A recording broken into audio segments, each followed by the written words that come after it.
Hi friends, welcome to my channel Sailu tailoring. ఈ వీడియోలో ఒకే customer 10 బ్లౌజులు అండి.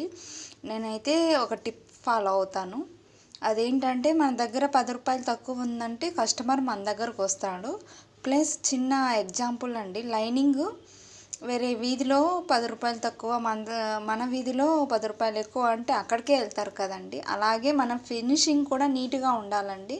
రెండు ఫాలో అవుతే మా కస్టమర్ మనల్ని వదిలి వేరే దగ్గరికి వెళ్ళరు. ఒకవేళ మనకు కుదరదు అన్నా కూడా మీకు కుదిరినప్పుడే ఇవ్వండి అంటారండి. మా ఛానల్ నచ్చినట్లయితే లైక్, షేర్, సబ్స్క్రైబ్ చేయండి. 1.5 ఇంచు పెట్టమన్నారు హెమ్మింగ్ చేసుకోవడానికి వాళ్ళు. ఇంకా వీటికన్నిటికీ పెద్ద కుట్టు వేస్తాం కదండి, అవి కూడా తీయలేదు, చూపిస్తాను చూడండి. ప్లీజ్ సపోర్ట్ చేయండి. Thank you for watching.